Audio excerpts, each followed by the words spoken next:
The sleep isn't just a luxury. It is a biological necessity, as vital as food and water. During sleep, the brain undergoes critical processes like memory consolidation and emotional regulation, as well as toxin clearance through the lymphatic system, which is 10 times more active when you sleep.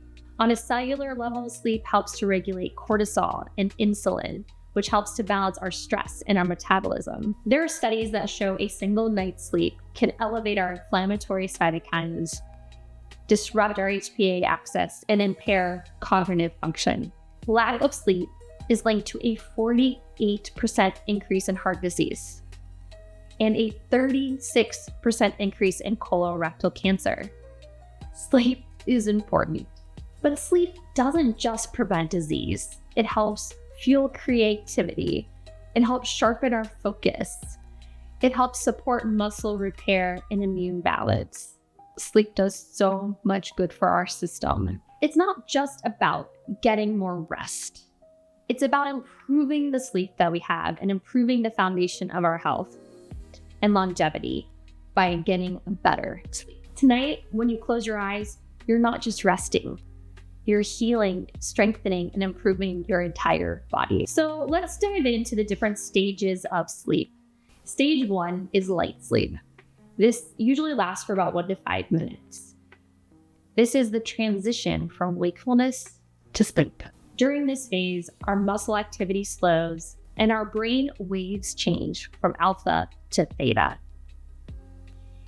This stage prepares the body for deeper sleep to come. Stage 2 is deeper relaxation. This lasts about 10 to 20 minutes. During this phase, your heart rate and your body temperature begin to drop. Stage 2 is also where the brain produces sleep spindles and K complexes.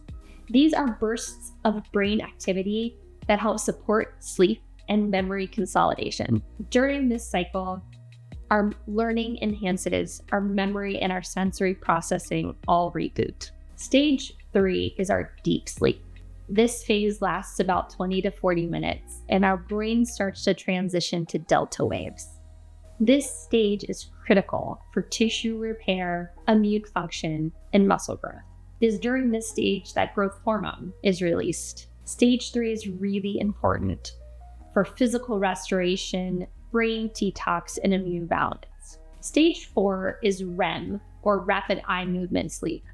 This begins usually about 90 minutes or so after we fall asleep, and the length of time and duration in this stage increases as the night goes on. During this time, our brain activity increases and it can actually mimic wakefulness. Our eye movements become rapid, hence the nickname REM, or rapid eye movement sleep phase. Our heart rate and our breathing change, and vivid dreams can happen during this phase. This stage of sleep is essential for emotional regulation, creativity, problem solving, and memory integration. The stages of sleep repeat every 90 to 120 minutes, with deep sleep dominating the first part of sleep and REM sleep dominating the last part of sleep. Balanced sleep architecture is key. Imbalances can disrupt mental clarity, mood, as well as impair our immune system function and accelerate aging. So let's dive in a little bit about some of the key benefits of sleep and what it does for our system. It's much more than just rest. So sleep is good for our overall physical systemic health. Sleep promotes heart health. It helps to balance our blood pressure and supports our overall cardiovascular health. During sleep, the body repairs muscles and rebuilds tissues. This is imperative for recovery. Sleep is also important for our hormonal health. Stress hormones, as well as metabolic hormones like ghrelin and insulin, are regulated with sleep. Sleep also enhances brain function. You probably realize this because if you get a bad night's sleep, the next day you just don't feel so cognitively alert and with it. At night when we're sleeping, our brain helps to consolidate all of the memories and things we learned that day. Good sleep helps improve memory. It also helps us the next day with better focus and decision making. We also tend to rebalance our emotions and our emotional reactions from the day before at night. Better sleep helps us be more resilient to challenges during the day. One of the most fascinating aspects of sleep, in my opinion, is its role in cleansing the brain. During sleep, the glymphatic system is activated. It is 10 times more active at night. The glymphatic system is the lymphatic system of the brain, and that's how we clear toxins from the brain.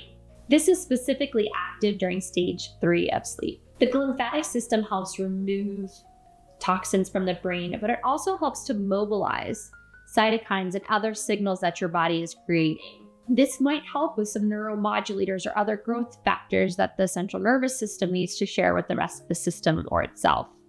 The glymphatic system also clears out waste products, certain proteins and things that build up in our system, like amyloid plaques. This is important for diseases like Alzheimer's. Even one night's sleep can lead to an accumulation of amyloid beta. And it's even more prevalent in those with chronic, long-standing sleep issues. This plaque, this amyloid beta plaque, is linked to Alzheimer's, dementia, or other dementia. On top of that, studies show that lack of sleep leads to cognitive decline.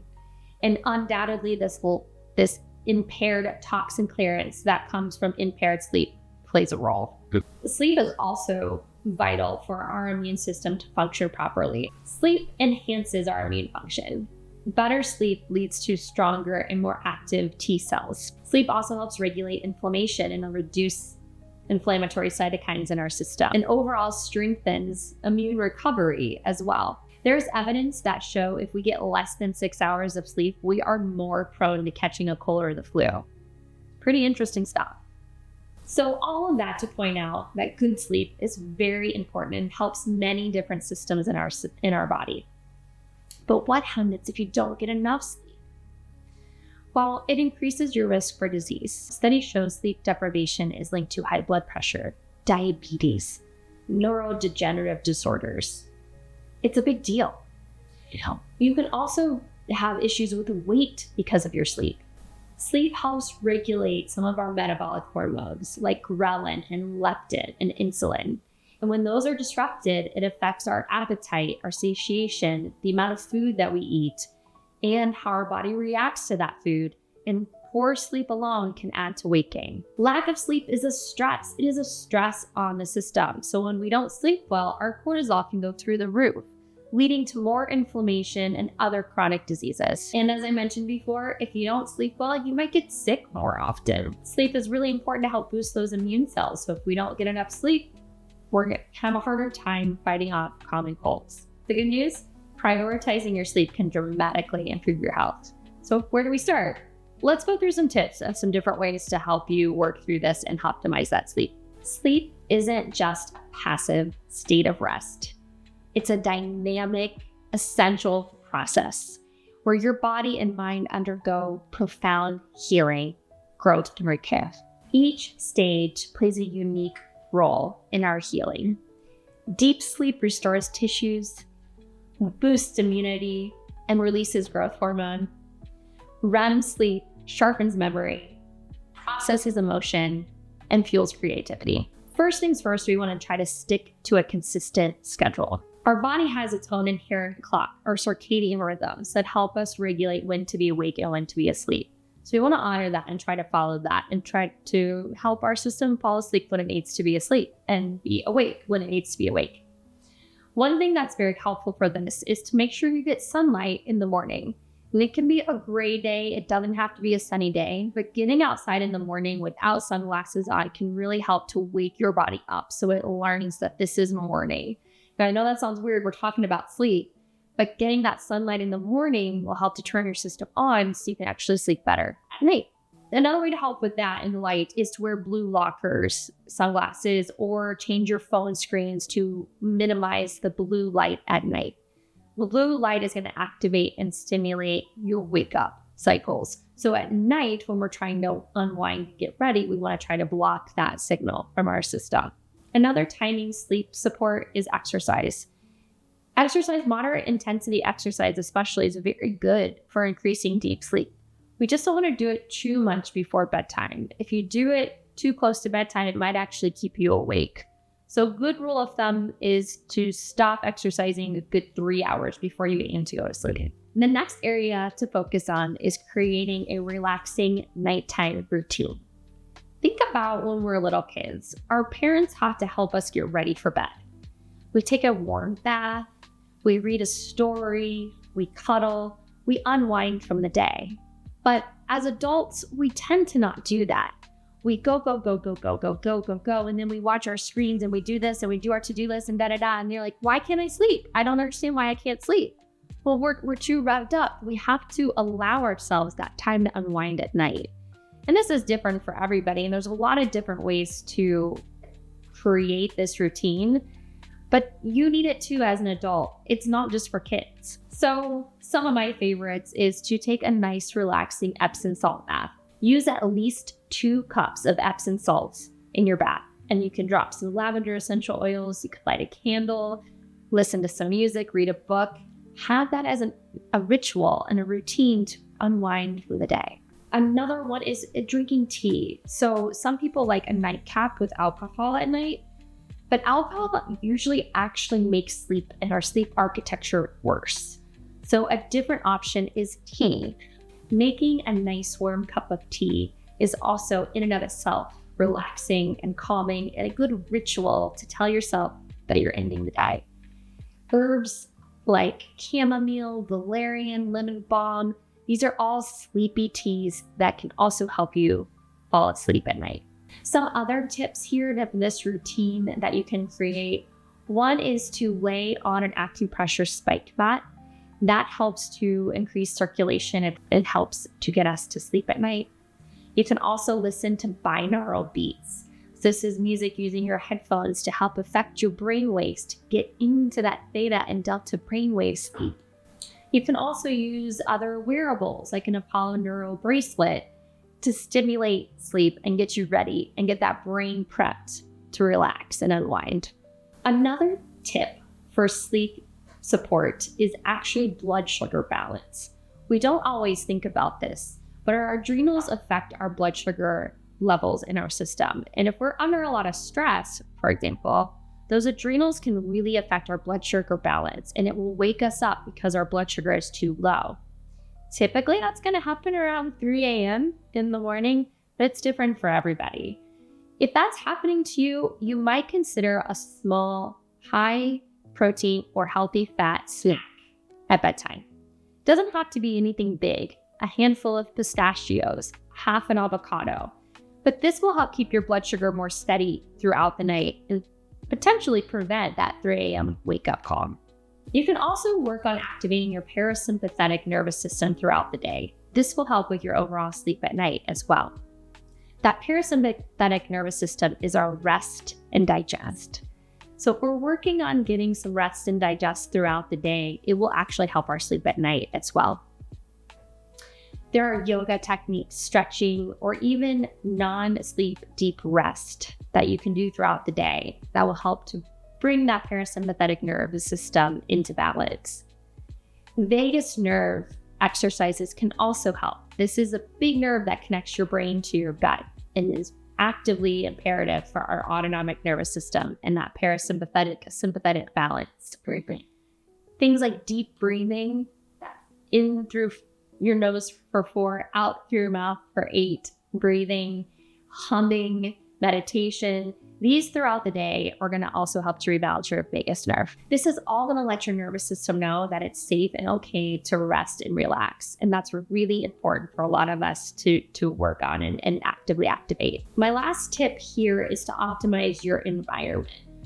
Most of us are going to sleep better in a really cool, dark environment, in a place that's quiet. So that can mean blackout sheets for your bedroom. It can mean wearing earplugs at night. We want to make sure too that it's cooler. That will actually help us with the non-REM stages that allow us to get into sleep and that temperature that comes down at night. So making sure your environment is set up for sleep is also really important. I'm gonna repeat earplugs here. I promise you, you will still hear your baby cry with earplugs in, but they can really drown out a lot of the background twinges and house noises and things that might otherwise wake you up if you're a really light sleeper. So it's something to think about. If sleep is a concern for you, please talk to your provider because there are tests that you can do to make sure there's nothing else going on. Sleep studies these days are evolving, and you no longer have to go to the sleep centers and get plugged into a million wires for a sleep study. A lot of sleep studies can actually be done at home, and some of them are covered by insurance. It's worth looking at, especially if you're a mouth breather or a snorer. If you stop breathing at night, this is potentially something called sleep apnea. Sleep apnea is a big problem and can lead to a lot of metabolic disturbances, including high blood pressure. So if you have sleep apnea, you need to get it treated using a CPAP or other dental device. There are other sleep issues as well, including narcolepsy and other sleep walking and other things. It can be really worth having an evaluation by a sleep doctor, especially if you have chronic insomnia or sleep issues. It's also worth having your hormones tested. Perimenopause and menopause can be big drivers for sleep disruptions. If your hormones are shifting and off, a little bit of hormone replacement can go a long way to help you sleep. But you need to talk to your provider and get testing for that. I've also seen other issues like chronic toxins or chronic infections and metabolic disturbances like prediabetes cause sleep disturbances. So if you've tried all the tips, and I've got a few more ahead, but if you try all these and nothing is working, then please talk to your provider, see what other testing can be done, because sleep is so important to your overall health that it needs to be addressed, and we need to try to look and figure out what other ways we can help support your sleep. So I promised I had a few more tips for you, and I do. So I mentioned mouth breathing. Mouth breathing can actually really affect your sleep poorly. So this could be someone who snores, but you don't have to necessarily snore to sleep with your mouth open. And when the air is transferred in our mouth, it actually disrupts the flow, and we're going to sleep much better if we are breathing through our nose. So there's medical tape you can buy, but also there are sleep tapes that you can buy to tape your mouth closed at night, which I know sounds wild. And for me, it was a little almost claustrophobic sounding when I first heard about it.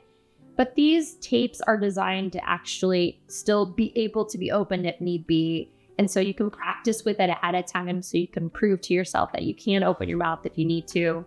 You can also add a breathe right strip or other strips to your nose to help open that nasal passage as well, to help make sure the air is going through your nose. And this usually is a retraining process. So if you mouth tape for a month or so, you often have retrained your system so you no longer have to use the tape, which is great because you don't want to have to use it for the rest of your life. But that alone can have a big impact on your sleep. Try it, see if it helps. Another little quick tip for sleep is to unplug your Wi-Fi router at night. Some of us are very sensitive to Wi-Fi and other EMFs, and that's a simple little click that you can do, which might have a big impact on your sleep. Another amazing tool for sleep is neurofeedback. We utilize microcurrent neurofeedback in our office. And this is tiny, minuscule pulses that help to reset the brain waves and uses the body's own system to help rebalance. And I've seen it have profound impacts on sleep. Usually within the first 1 to 4 visits, we'll see some changes. They may not last as long as we want them to initially, but they will build and grow. Neurofeedback is also very, very useful for anxiety, for brain fog, for all kinds of neurological issues. But sleep is one area and aspect where I have seen this do wonders. And neurofeedback is something that your insurance might actually reimburse you for. So it's worth exploring as an option. If stress seems like a big culprit for you and your sleep, there are adaptogenic herbs like magnolia and theanine and magnesium, things that can calm down that nervous system. It can be very helpful, especially if you're that 3 a.m. wake up person, and that can be a sign of stress. And so those particular kind of herbs can help with that aspect of sleep. There are other sleep supporting nutrients, GABA, magnesium, and inositol. And often these will come in combination with different supplements that can help you fall asleep and stay asleep. And they can be very, very useful. And I have not found them to be addictive or habit forming at all. I want to talk a little bit as well about some supplemental support for sleep. So you've tried the tips, you've talked to your provider, there's no underlying reason for the sleep. So what can you do to help in the meantime or after all of that workup to help your sleep? So supplements can be very, very helpful for this. The most common that you've probably heard of before is melatonin. Melatonin is a hormone that your pineal gland spits out to help you sleep at night. This is one of the reasons why we say no blue light at night. We want to try to turn down blue light at night because that prevents that melatonin production. It actually prevents it from coming into place. Melatonin, though, is pretty cool. It does a lot of other really fascinating things like lowering the inflammation in the brain. So it does more than just sleep, but it can be very, very helpful. Melatonin also stimulates that lymphatic system and its ability to clear out toxins from the brain. So melatonin is pretty great, but it can be a lot. And the trick is to find a dose that helps you fall asleep, stay asleep, but not wake up groggy.